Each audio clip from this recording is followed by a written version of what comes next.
What's up, guys? We are back with a full slate of MLB action here on Friday, July 26th. Thursday went exactly according to plan, guys. 4-0 day. We started things off great with San Diego, Washington. We had the under in that game, and Cease went out there, really helped us out by throwing a no-hitter. Saw a 3-0 game in that one, so easy win there. We had the over in that Baltimore-Miami game. We had some early scoring by Baltimore and some late runs by Miami, and a game that eventually ended in a 7-6 win for Baltimore there in extras. So a fairly easy, fairly comfortable over victory for us in that one as well. We had Tampa Bay minus 108. They won 13-0 in that game behind a dazzling appearance there from Taj Bradley. He looked amazing in that one, and we finished strong there with our under pick on the Atlanta Braves against the New York Mets. It was a 3-2 game in 10 innings. Went into extra innings tied up at 2 runs apiece, so very solid stuff there. The starting pitchers were a little bit shaky coming out of the gate, even Sale, but they settled in, and we saw the game that we thought we would see from these two teams. So 4-0 on the day. We'll definitely take that. Let's keep this rolling heading into the weekend. Before we jump into the games, hit that like button, guys. It only takes 1 second and really helps the channel. If you like these videos, go ahead and subscribe. It's free and can notify you about new videos or anytime we go live in the future, something we've definitely been thinking about. Our videos are sponsored by StumpTheSpread.com. Click the link in the description to go over there and join our free email list and check out our top confidence plays on all the major sports. Comment below with any bets you're looking at today, and we will give you our best advice on all of them. We are committed to responding to every single comment every day, so let us know anything you want to say about my picks, these videos, or anything you see here. Our favorite picks will be in the pinned comment down below. Now let's get into our first game of the day. We've got the Cleveland Guardians going on the road to take on the Philadelphia Phillies. Cleveland comes into this game 61-41 on the season, fresh off of splitting a 4-game series there against the Tigers. They lost the last game of that series 3-0, so that probably doesn't feel great. They're handing the ball in this one to Ben Lively, who comes into this game 8-6 on the season with a 3.57 ERA. His last time out, he actually looked pretty good against the San Diego Padres. He only gave up 2 earned runs on 6 hits over 5 1/3 innings. Unfortunately for him, it was a game we saw the Guardians take the 2-1 loss. His start before that at Tampa Bay was also very good, only giving up 2 earned runs in that one as well. He did give up 2 home runs, so maybe not quite as good, but yeah, once again, we saw him get 0 run support and not be able to, bring his team a win in that one. So definitely some concerns here. He's going up against the Phillies in this one, a team that he hasn't faced yet this season, so we'll see how he does. Obviously, not a lot of concerns about that Cleveland bullpen, guys. Still looking like the best bullpen in Major League Baseball. Minuscule bullpen ERA like this, but this pitching staff definitely held down by that fantastic bullpen, and they're hoping they can put up some offense, although their series against Detroit didn't go great at the plate, guys. They scored 0, 2, 5, and 2 runs respectively over those 4 games. Not exactly great stuff. They really need Quan and Jose Ramirez to hit the ball well for this team to find success, and I mean, they have their moments, but right now things have been a bit of a struggle for this, generally just this offense overall, and kind of for this team overall, guys. They're 13th in the majors in runs scored, 15th in the majors in batting average. Their slugging percentage is 400, which is above average for sure, but getting on base at a 314 clip, like this just isn't an offense that I'm afraid of right now. And they're taking on the Philadelphia Phillies, who come into this game fresh off of a pretty lackluster series there at Minnesota, guys. They lost 2 out of 3 in that one. They lost the last game of that series 5-4. They're hitting the ball in this game to Christopher Sanchez, who's 7-5 on the year with a 2.97 ERA. He's coming off of a very good start at Pittsburgh. 5 2/3 innings, 8 hits, 2 earned runs. So maybe not a great start, but definitely, definitely playable. You've given up only 2 earned runs over your start. Like, that shouldn't be a disaster, but the Phillies bats were gone, guys. They lost that game 4-1. So not amazing there. Obviously not really what Sanchez necessarily deserved in that one, but he looked good in his first outing there since the All-Star break. So that's something positive. He hasn't gone up against Cleveland yet this season, so this is going to be a new experience for him. We'll see what he looks like out there. We're starting to get more and more worried about that Phillies bullpen, guys. A 4.00 bullpen ERA is what they're sporting at the moment. So that is a pretty big problem. Gonna need to be a little bit better than that out of the pen. And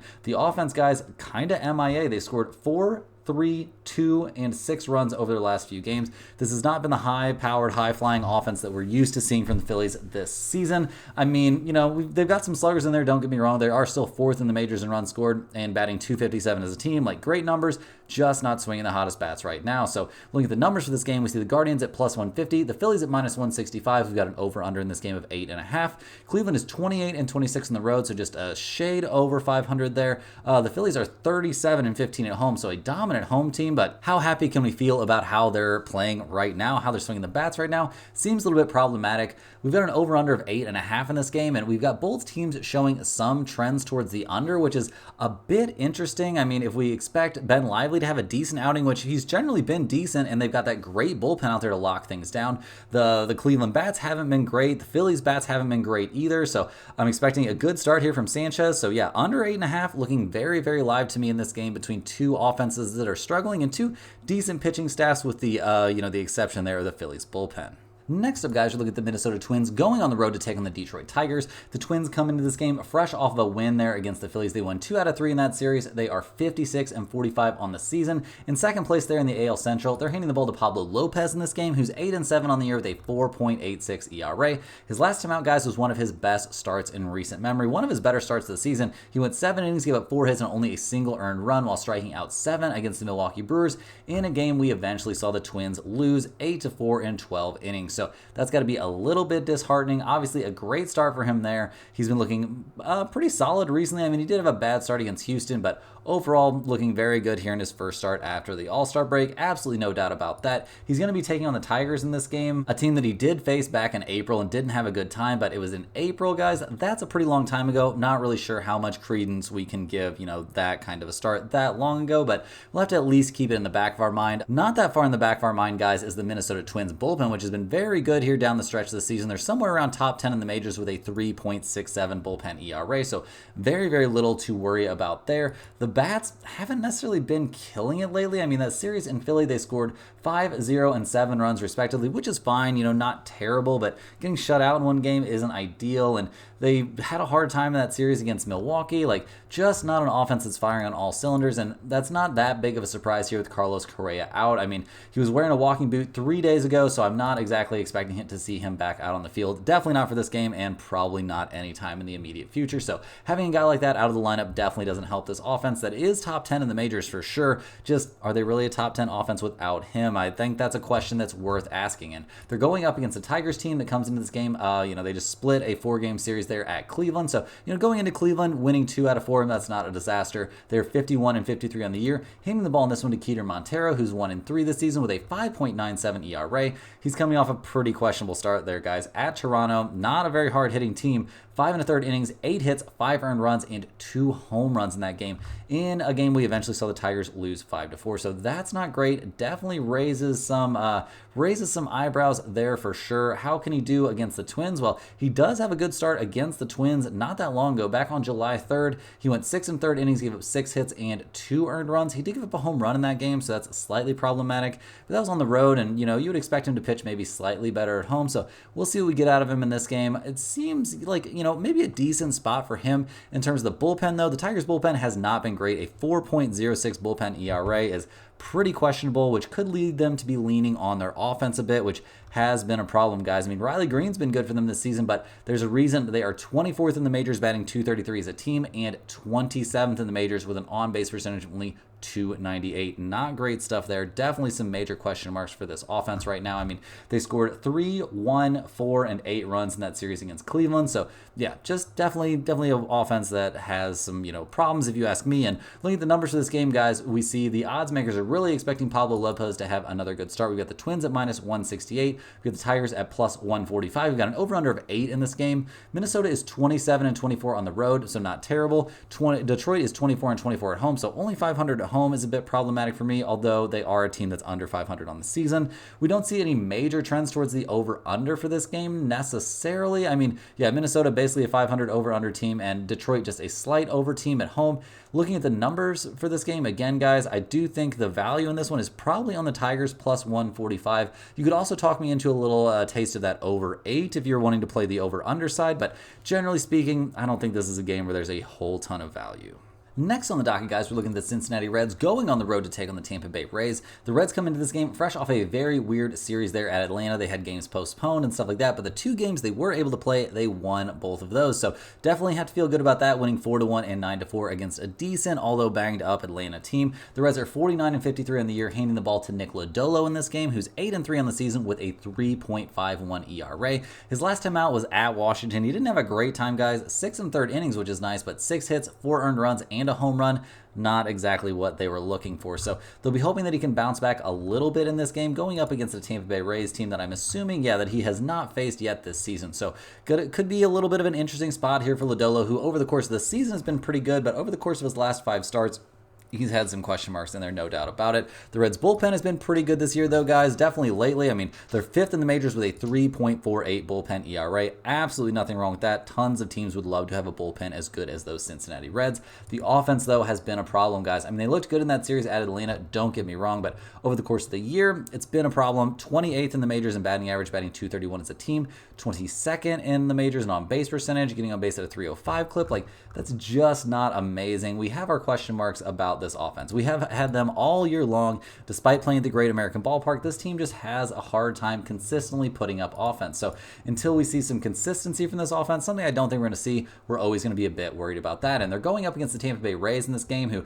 come into this one fresh off of winning 2 out of 3 there at Toronto. They are 52-51 on the year, coming off that 13-0 shutout. They're handing the ball in this game to Shane Baz, who's 0-1 on the season with a 3.95 ERA. But guys, he's coming off a very good outing at New York. It was a short one, don't get me wrong, and he walked 5 hitters, but he didn't give up any runs, and it was a game we eventually saw the Rays win 6-4. So pretty decent stuff out there. He seems like he's rounding into form a little bit. I mean, this is only going to be his 4th start of the year for this young 25-year-old, so we're giving him a little bit of grace here, and he's going up against a Reds team that hasn't really been amazing offensively this year. So we'll see what we get from Shane Baz. I'm expecting relatively decent things. What are we going to get from this Tampa Bay bullpen? I mean, they've been better recently, guys, don't get me wrong, but a 4.37 bullpen ERA over the course of the season has them in the bottom 6 in the majors. So definitely a concern there for the bullpen. The offense, coming off a game where they scored 13 runs, has to feel great, but they've lacked consistency this season as well. I mean, they've scored 13, 3, 4, 1, 6, and 9 runs respectively. So they're swinging the bats better recently than they have, generally speaking, this season. I mean,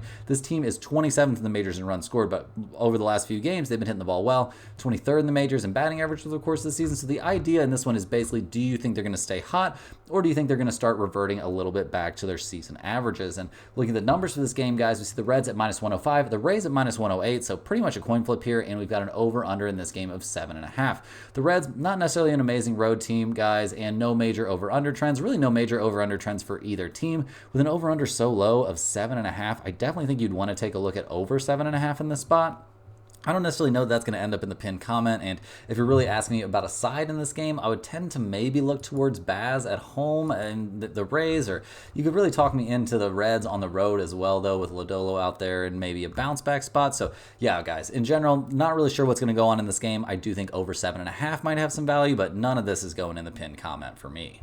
Next up, guys, we got the San Diego Padres going on the road to take on the Baltimore Orioles. The Padres come into this game 55-50, fresh off of their 5th straight win, guys. They won 3 in a row at Washington. We saw Dylan Cease throw a no-hitter. Looked fantastic out there. Very, very cool for him and for the Padres to, get that win. Unfortunately, we don't have a confirmed starter for the Padres for this game, which is a bit problematic. If we end up seeing the Padres bullpen out there for the entire game, a 4.19 bullpen ERA, definitely gives me some pause. So gonna have to just wait and see basically on this game in general to see who the Padres are gonna end up putting on the mound. Obviously the offense has been looking maybe a slight bit better recently, but I mean 3, 12, 4, 2, and 7 runs respectively over this winning streak. Not exactly crazy stuff. I mean, if you take that 12-run game out of there, really those numbers are looking pretty pedestrian. So we'll see what we get from this offense. They should be putting up more runs in there. They're top 10 in on-base percentage and slugging percentage, and they are 1st in the majors in batting average over the course of the year. So yeah, in general, I expect better things from them eventually, just don't know when that's going to happen. And they're taking on the Baltimore Orioles, who just barely edged out the Marlins. They're barely able to get away with a win in that 7-6 game at Miami. They lost 2 out of 3 in that series. They are 61-41 on the year, so still a good season record, still clinging to that top spot in the AL East, but this team is looking a little bit problematic right now. They're hitting the ball to Grayson Rodriguez in this game, who is 12-4 on the season with a 3.83 ERA. He's coming off a decent start there at the Rangers. He went 6 innings, gave up 3 hits and 2 earned runs while striking out 8 in a game we eventually saw Baltimore win 8-4 on the road there, so pretty solid stuff from him, don't get me wrong, but yeah, I mean, I've got some question marks about this team. I'm starting to have question marks about the pitching staff and definitely some question marks about this bullpen, guys. I mean, they have not been amazing recently. That is for sure. They're sitting somewhere around the middle of the pack now in the majors with a 3.75 bullpen ERA, which is much, much worse than they've been at other points this season. And guys, the offense really hasn't been there to back them up. I mean, they did just score 7 runs in their last game, but 7, 3, 3, 2, like that's not the kind of run totals you expect to see out of the Orioles offense, which has been the best in the majors majors over the first half of the season, but they've been fading recently, and things haven't looked great here after the All-Star break. So definitely some major questions about an offense that is still first in the majors in slugging and fifth in runs scored, but just not hitting the ball as well as they were early in the season, which maybe that's something you could have predicted given that there's a lot of young guys hitting the ball well on this team.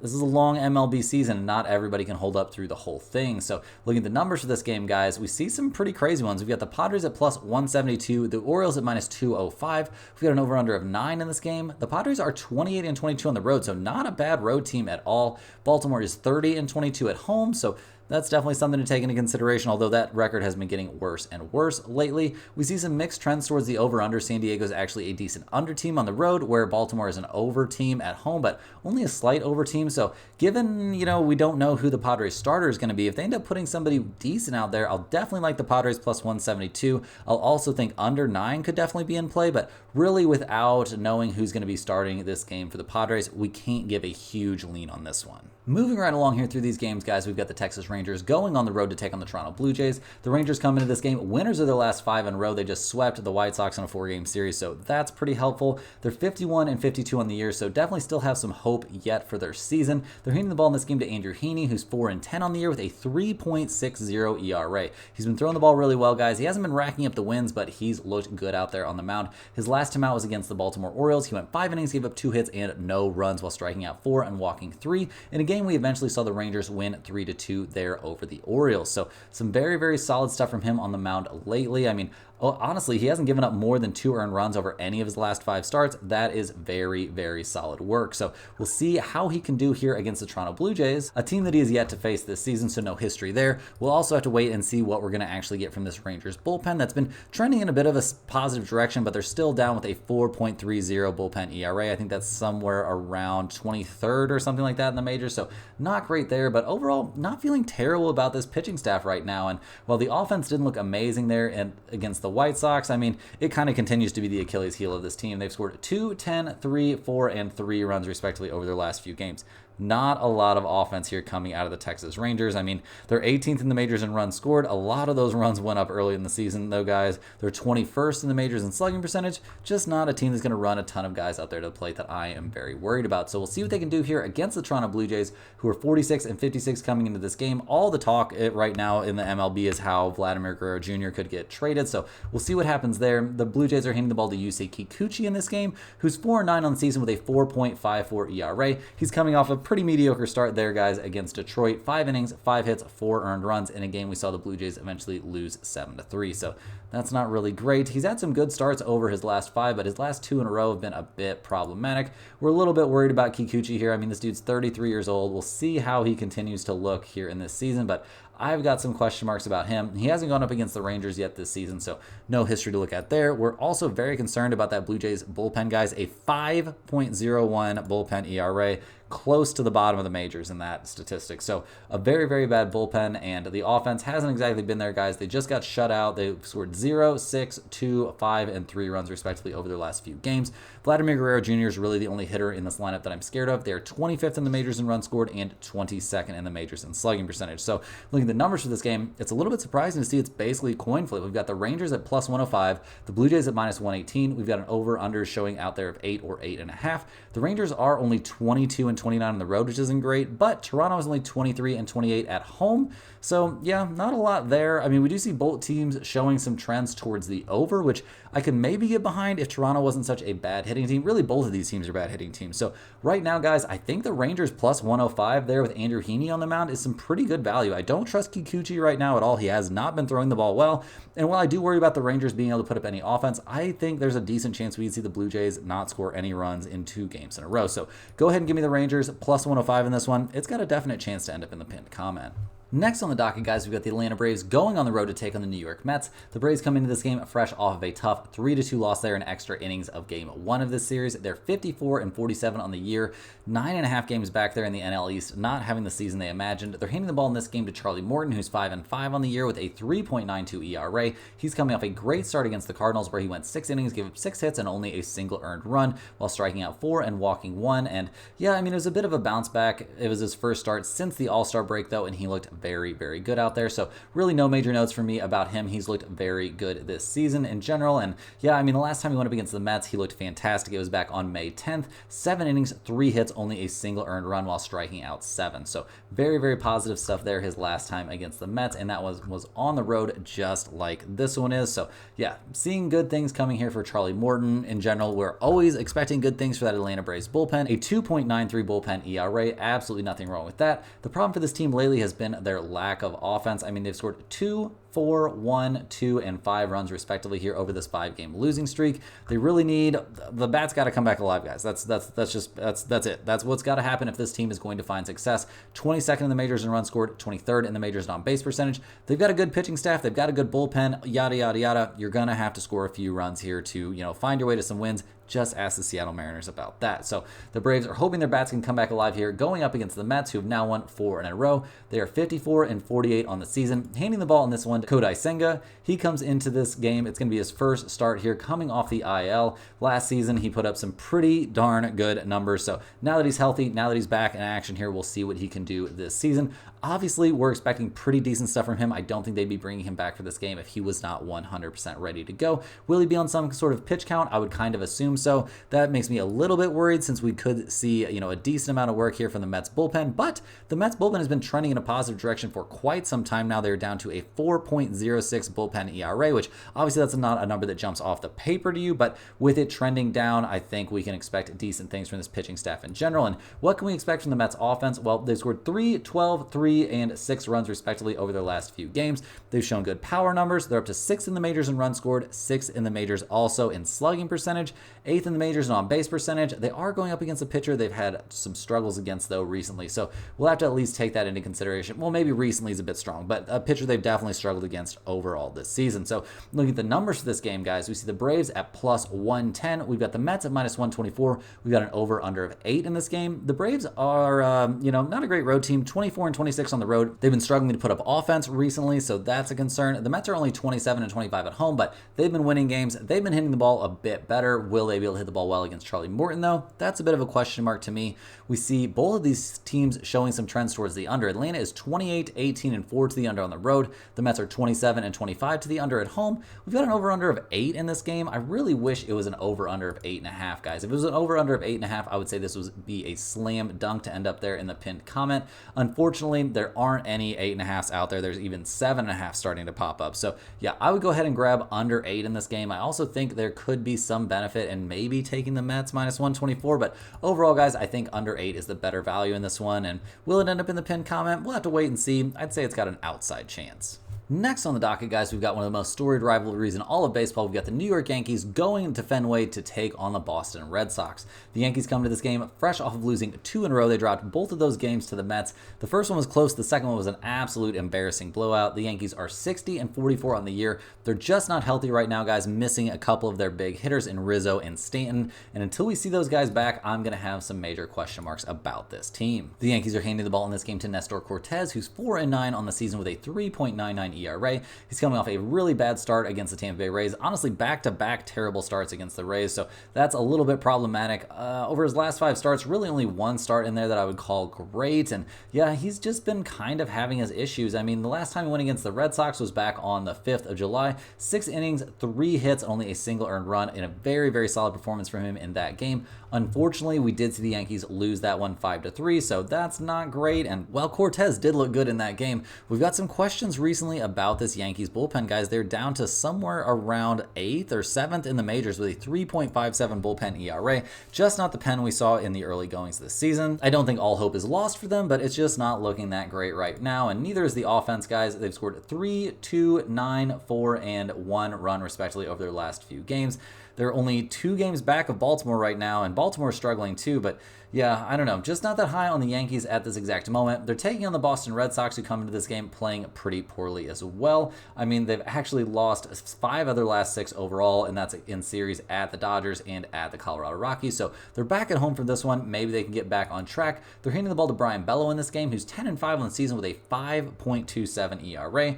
His last time out was against the Dodgers. He looked good in that start, guys. 6 innings, 5 hits, 3 earned runs is pretty good work for him. But unfortunately, we did see the Red Sox take the 7-6 loss in that game, so that's a bit tough. His last time against the Yankees, he straight up did not have a good time back on June 14th, guys. 4 2/3 innings, 6 hits, 5 runs, 4 of them were earned, and he gave up a home run in that game. Just not his best stuff out there. So we've got some question marks about Bello in this game. We've also got some question marks about that Red Sox bullpen, guys. They were looking very good early on in the season, but right now sitting with a 3.90 bullpen ERA is obviously not ideal. The offense, I mean, they just lost a 20-7 game there at Colorado, so definitely has to feel like they're in a little bit of a bounce back spot. They've been playing some high scoring games, no doubt about it. I mean, 20-7, 6-0, 9-8, 9-6, 7-6. Like, this team is going to put up some runs, generally speaking. I mean, they're 9th in the majors in runs scored, 4th in the majors, batting .257 as a team. They're a top 3 slugging percentage team. Like, this is an offense you can definitely trust to put up some runs.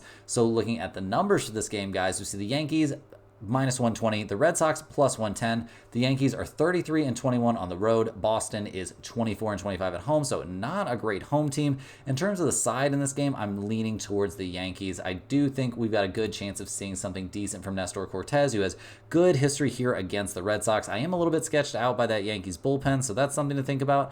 I also think there's some chance you could take a look at this over 9.5. I mean, we do see the Yankees are a significant over team on the road. Boston, they're a slight under team at home, so not in love with that over number. I think the value in this game is on the Yankees -120 there in Fenway. We'll just kind of have to wait and see. Boston has been a mess lately, and the Yankees haven't been that much better, so this might be a spot that we would just be better off avoiding. Next up, guys, we got the Chicago Cubs going on the road to take on the Kansas City Royals. The Cubs come into this game fresh off of losing 2 out of 3 there against the Milwaukee Brewers. They won game 1 of that series, but after that, things did not work out. They're 49-55 on the year, sitting in the cellar in the NL Central. Hitting the ball to Kyle Hendricks in this game, who has made some weird comebacks this season for sure. His last time out was against the Diamondbacks, 5 innings, 3 hits, 3 earned runs, and 2 home runs. Seems like his back was okay in that outing, and that's really been the measure for him. Like, either he's going to be terrible and he's going to be dealing with back problems, or he's going to be pretty solid and the back's going to be feeling good. So you never really know what you're going to get from him on a nightly basis. Their bullpen also has been something of a problem. It's been around league average basically all season, so not a huge problem. A 3.81 bullpen ERA right now. Kind of the least of the Cubs' concerns. Right now, the problem for them is offense, guys. They've scored 2, 0, 3, 2, and 0 runs, respectively, over their last few games. Getting pretty dark. They're down to 20th in the majors in runs scored, 24th in the majors, batting .233 as a team. They're a very weak slugging percentage team. Like, this just is not a squad that you can expect to put up very much offense, and they're going to have to score some runs here going up against the Kansas City Royals, who they're going to be in bounce back mode themselves. They just lost 2 out of 3 to the Arizona Diamondbacks. They won game 1 of that series and then lost the next 2. This is not a team that is used to losing series at home. They're 56-47 on the year, handing the ball to Brady Singer in this game, who's 6-6 this season with a 3.00 ERA. He comes into this game fresh off of a dazzling performance there at home against the White Sox. Yeah, guys, it was the White Sox, but it's still cool to put up 7 innings of no-run ball while striking out 7. So good stuff there. He's had, he had a hiccup against the Boston Red Sox, his last start before the All-Star break, but generally speaking, this is a guy we can trust to keep his team in the game. Can we trust that Royals bullpen? Well, they looked a lot better in their series against the White Sox. Maybe not so much in the series against the Diamondbacks, guys. They're sitting with a 4.21 bullpen ERA. That is not great. The big plus right now for the Royals has been Bobby Witt Jr. and their offense, guys. They've scored 6, 2, 10, 4, 6, and 7 runs, respectively, over their last few games. Bobby Witt Jr. is batting .344. Like, that's pretty impressive stuff. They're 11th in the majors in runs scored, 11th in the majors in slugging percentage. They're batting .250 as a team. Like, this is a pretty decent offense, and they're a very good team at home. So, looking at the numbers for this game, guys, we see the Cubs at +128. We see the Royals at -141. We've got an over-under of 9 in this game. The Cubs are only 22-30 on the road. That is not great. Kansas City is 35-20 at home, so that's pretty appealing, guys. They're a very good home team. We see both of these teams also showing trends towards the under, which I think is something worth taking a look at in this game. I mean, I'm expecting good things from Singer. If you have some sort of, inside line, knowing how freaking Kyle Hendricks' back is feeling, I think under 9 could be a good play. But generally speaking, in this game, guys, I'm leaning pretty hard towards the Kansas City Royals -141. The Cubs are not a team that travels well, and the Royals are in desperate need of wins after that kind of problematic series against the Diamondbacks. Give me the Royals at home. I think this is an acceptable price that should probably be more like around -160 or -170.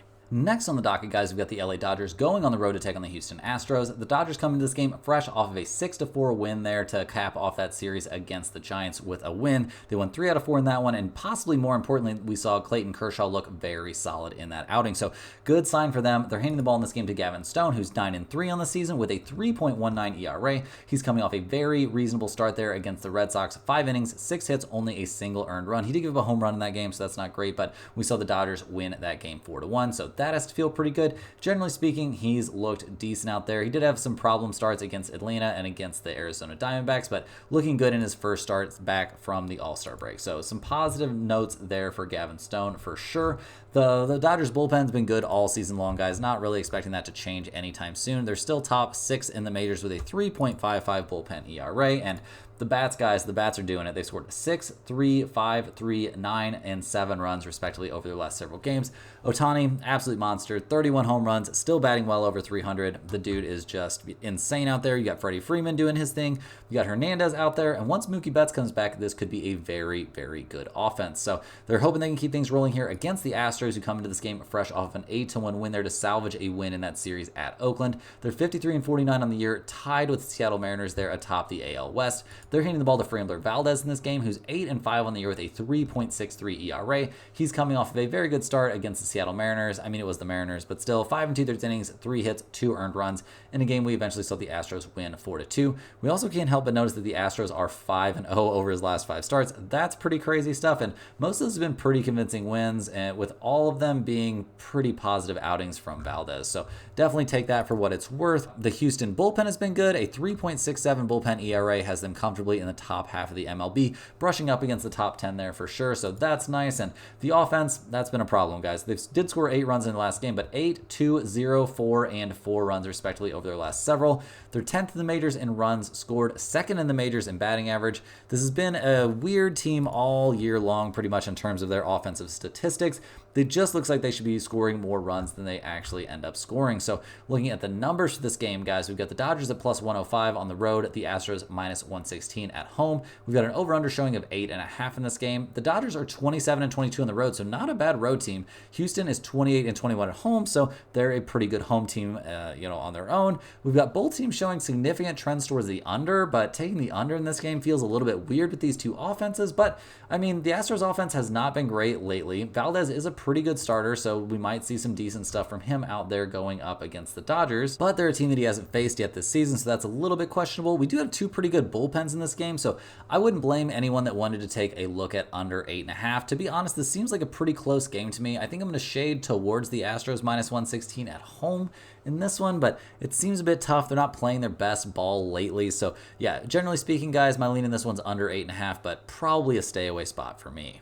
Moving right along here, guys, we've got the Miami Marlins going on the road to take on the Milwaukee Brewers. The Marlins come into this game fresh off of a tough 7-6 extra inning loss there as they were trying to sweep the Baltimore Orioles. Crazy stuff there. The Marlins are only 37-66 on the year, though. They're handing the ball to Trevor Rogers, who's 1-9 this season with a 4.59 ERA. He's coming off a decent start against the Mets, 4 2/3 innings, 5 hits, only a single earned run. So, not a disaster there, and he hasn't given up more than 2 earned runs over any of his last 4 starts. So, definitely give the guy a little bit of credit. You're pitching for the Miami Marlins. You're only 26 years old. You're going to have your issues.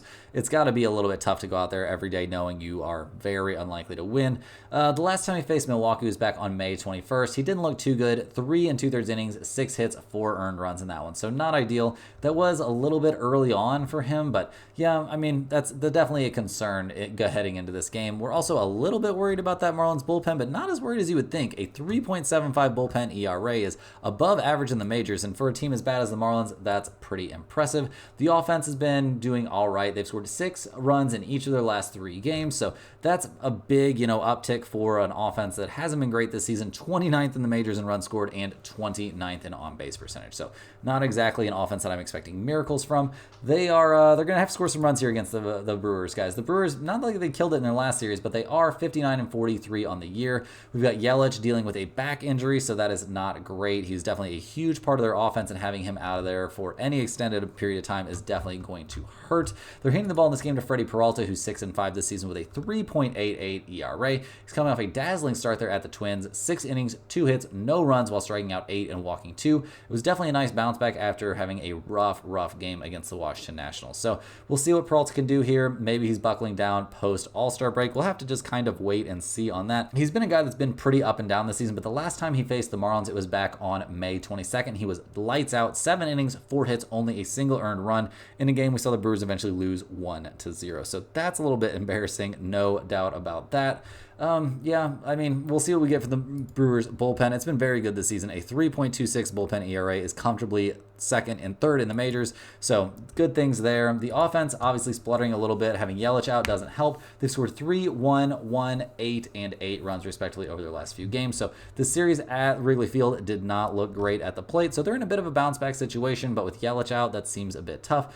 8th in the majors in runs scored, 2nd in the majors in on-base percentage. Like, this offense is no joke. So looking at the numbers for this game, we see Miami is only 15-32 on the road. Milwaukee is 29-17 at home, so that's a pretty respectable record. Generally speaking, in terms of the side in this game, I'm leaning towards Milwaukee, obviously. I do think we'll see decent stuff from Peralta. Rogers doesn't exactly have great history in this matchup. Obviously, you're going to be wanting to look at the the run line in this one. The Brewers -1.5, you can get them at +100 or -110, something like that, which seems relatively appealing if we trust them to put up some offense in this game. I don't know, guys. This is a very odd spot to me. I mean, Milwaukee hasn't been looking amazing. The Marlins have been looking a little bit better. What are we going to get from Trevor Rogers? Who really freaking knows? In terms of the over-under, we see mixed trends for this game. I mean, Miami is a big under team on the road, and Milwaukee is a big over team on the road. But since they're off at home, but since their offense is banged up, maybe you could take a look at under 8. But this is a very weird spot. I guess give me the Brewers -1.5, hoping they can put up some runs with, even though Yelich is going to be out, and we see another good start from Peralta. But yeah, very little consistency to be found in this one. Moving right along here, guys, we see the Seattle Mariners going on the road to take on the Chicago White Sox. The Mariners come into this game fresh off of another loss. They just got swept by the Angels. They lost 2-1 in the last game of that series. They're 53-51 on the year, officially 1 game back of Houston there in the AL West. They're hitting the ball in this game to George Kirby, who's 7-7 on the season with a 3.20 ERA. He's coming off of a great start against Houston, guys. 6 innings, 4 hits, only a single earned run in a game that Seattle eventually lost 4-2. So yeah, pretty depressing stuff there. It doesn't seem like it matters how well you pitch out there for the Mariners. You're just not going to get a lot of run support. No way around it. So yeah, big concerns there in terms of their offense, but their bullpen has looked good, and their offense, guys, that's the whole story for this team. They scored 1, 1, and 1 run respectively. They scored 1 run in each of those 3 games against the Angels.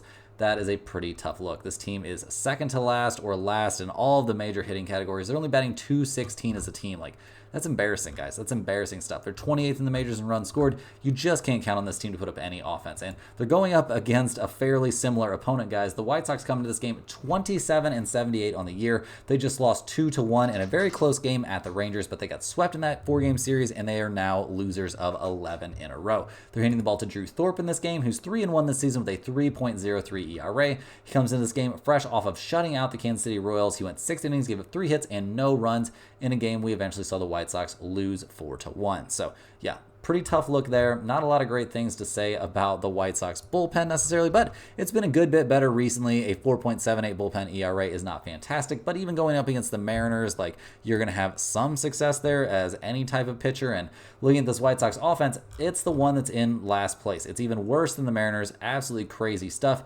Dead last in runs scored, dead last in on-base percentage, and dead last in slugging percentage, and they're batting .217 as a team. Yikes. Just a big yikes, guys. So looking at the numbers for this game, Seattle, not a great road team, 22-28 on the road. The White Sox, 17-34 at home. That is an MLB worst home record. In the terms of the side in this game, guys, I'm leaning towards the Mariners -155. I think that's fairly reasonable. Not a lot to be gained here by taking the White Sox +140, although I don't think it's out of the realm of possibility with Drew Thorpe on the mound. Guys, I'm looking at the under in this game, and I like it a lot. We've got an over-under of 7.5. I would expect this one to be 7 or 6.5.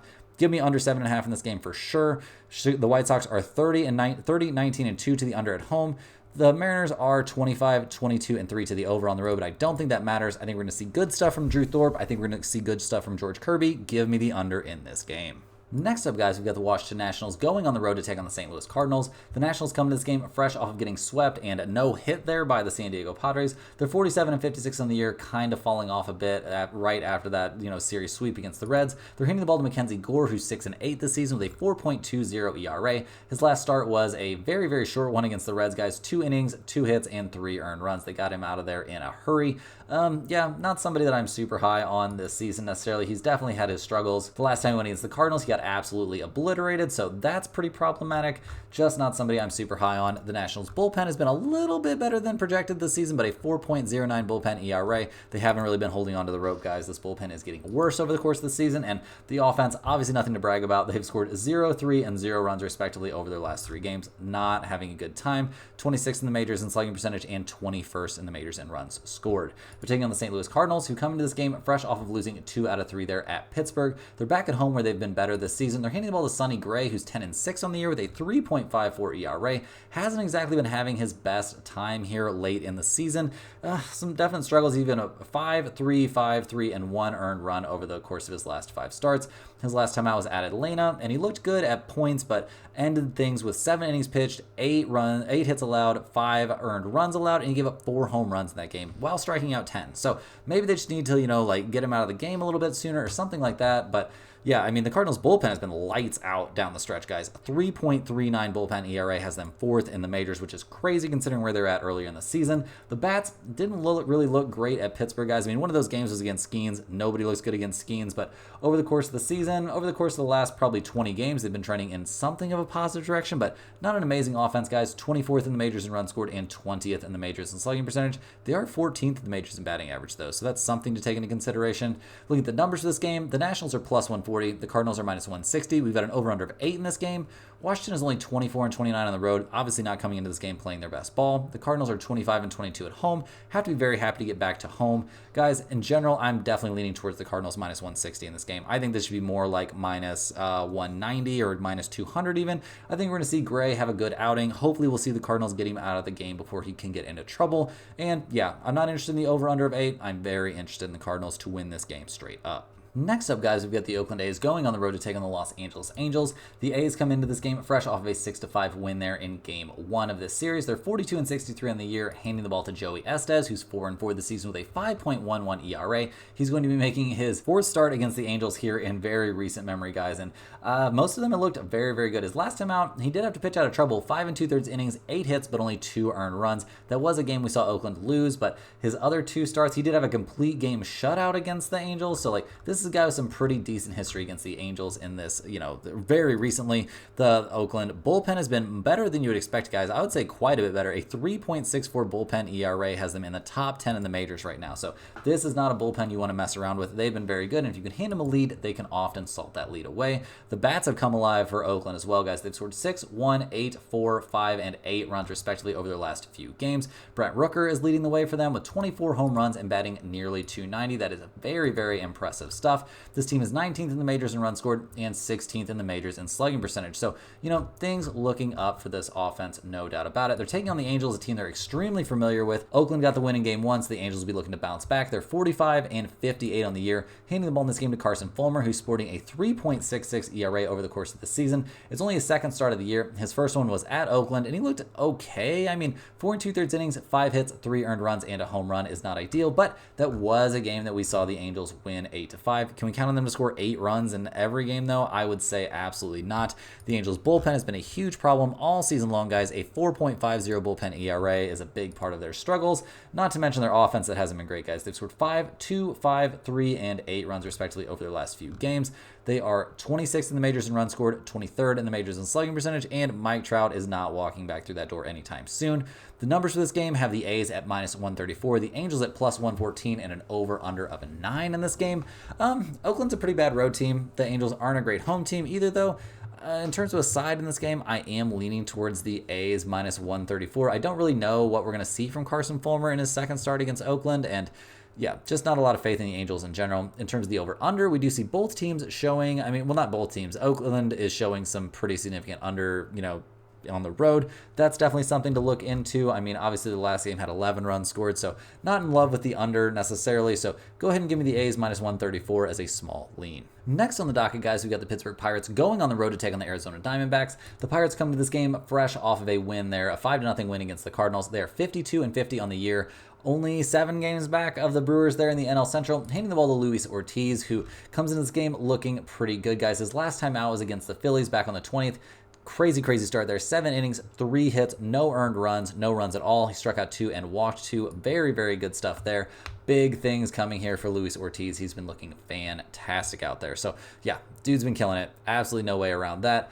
We'll see what the Pirates bullpen can do. They've been trending in a positive direction, guys. A 4.26 bullpen ERA is nice for sure, given where they've been at other points this season. And I mean, it's not nice, obviously. They're trending in a positive direction, though. And the offense, they've scored 5, 1, 2, and 0 runs, respectively, over their last few games. The offense has been the problem for this team all season long, guys. Brian Reynolds, obviously a monster. Other than that, not a lot of positives to report. 26th in the majors in batting average and getting on base at a 300 clip. That is also 26th in the majors. They're taking on the Diamondbacks, who come into this game fresh off of winning 2 out of 3 at Kansas City. A tough place to play. They're up to 53-50 on the year, handing the ball in this game to Zach Gallen, who is 7-5 this season with a 3.64 ERA. He's coming off a great start, albeit against the Cubs, but a very, very good start. It was a big bounce back. He needed that after going into the All-Star break on a very negative note. Yeah, I mean, generally, this is a guy you can kind of trust out there. He did have that big letdown against Toronto, but overall this season he's been pretty decent. So we'll give him a good amount of credit. The bullpen for the Diamondbacks is trending in a positive direction, but it hasn't been great this season. A 4.24 bullpen ERA over the course of the year is not great. The offense is what really sets the Diamondbacks apart, guys. 8, 6, 4, 1, and 3 runs respectively over their last few games. Seems like they're figuring things out at the plate again. They're up to 3rd in the majors in runs scored, 8th in the majors in batting average. Like, this is pretty clearly a top 10 offense. So looking at the numbers for this game, we see the Pirates at plus 150. We see the Diamondbacks at minus 178. We've got an over-under in this game of 8.5. The Pirates are 26-24 on the road. Arizona is 26-24 at home. Obviously not a lot to be gleaned from that. I am leaning a bit towards the Pirates plus 150 here. Luis Ortiz has just been so crazy good out there, and that is a great, great price. I don't have a ton of faith, though, in the Pirates' bullpen or in their ability of their offense to put up enough runs to get this win, so it's a little bit questionable. I also don't love the over-under in this game. Not a lot of huge trends here. I mean, Arizona's a decent over team at home, but I don't think they're going to score a ton of runs against Ortiz, so yeah, just go ahead and give me a small flyer on the Pirates plus 150 if you are determined to bet this game. Last but not least, guys, we got the Colorado Rockies going on the road to take on the San Francisco Giants. The Rockies come to this game fresh off a 20-7 win there against Boston in the last game of that series. They've actually been playing decent over their last, I would say, 8 or so games. They're 38-65 in the year, though, so headed nowhere fast. They're handing the ball to Kyle Freeland in this game. He's 2-3 this season with a 5.63 ERA. He's coming off a good start against the Giants. 6 innings, 5 hits, 2 earned runs. It was 3 runs overall, and he did give up a home run, but over his last 5 outings, guys, he has not given up more than 2 earned runs. Not exactly a ton of tough opponents in there, but still, got to give the guy credit where credit is due, and he gets to have this outing outside of Coors Field, which has to feel nice for any pitcher. The Rockies' bullpen has been the worst in the major leagues, guys. A 5.60 bullpen ERA, obviously a disaster, but the offense has been picking it up here lately. I mean, obviously scoring 20 runs, 20, 0, 9, 2, and 4 runs, respectively, over their last few. They're up to 13th in the majors in batting average, guys. They're 16th in runs scored, but we got to kind of throw a little bit of that out since they just had a 20-run game. But the offense not looking terrible coming into this game against the Giants, who just lost 3 out of 4 against the Dodgers. That can't feel great. They are 49-55 in the year, handing the ball to Kyle Harrison, who's 5-4 this season with a 3.86 ERA. His last time out at Colorado was fantastic, guys. He went 5 innings, gave up 1 hit, and no runs back on the 19th. So very, very good stuff from him in that one. Absolutely no doubt about it. Unfortunately for him, we saw the Giants bullpen implode and give up that game a 7-3 to the Rockies. And yeah, their bullpen, 4.38 ERA, pretty rough stuff. That is 5th worst in the MLB. So definitely pretty problematic there, but we do have Kyle Harrison having looked good against the Rockies very recently. The Giants offense, 4, 8, 2, 3, and 3 runs respectively over their last few games. They didn't hit the ball particularly well at Coors Field their last time at Coors Field, so now they get to be at home for a series against the Rockies. We'll see how they do. We're looking at numbers in this game of the Rockies plus 155, the Giants minus 168. We've got an over-under of 8 in this game. Colorado, 14-36 on the road. That's pretty weak stuff. San Francisco 28-22 at home, so they're a pretty good home team. Definitely something to take into consideration there. If you wanted to take the Giants -1.5, just assuming that they're going to have a, just a blowout win here against a team that, they've had some success against this season, and definitely Harrison has had a lot of success against, you can get them at, +120. That seems pretty appealing to me. So we might have to take a long, hard look at that. In terms of the over-under, I mean, Colorado, they're a big over team on the road. San Francisco is a slight under team at home. I could see them putting up some runs here against Kyle Freeland, though, for sure. So we'll just kind of have to wait and see what happens. I mean, the last time Freeland went up against the Giants, he went 6 innings, gave up 5 hits, and 2 earned runs. So not bad stuff there. Kind of a tough game to figure out. Generally speaking, I'm leaning towards the Giants to find a way to get this win. But with these two pitchers' history here, I'm not likely to put this in the pinned comment. That's all the games we have for today, guys. Hit that like button for good luck on all of your bets and subscribe to the channel if you're new. Let me know in the comments any questions you have on today's slate. Thanks for watching. You can click the link in the description to check out stumpthespread.com, and we'll see you guys tomorrow for more sports betting action.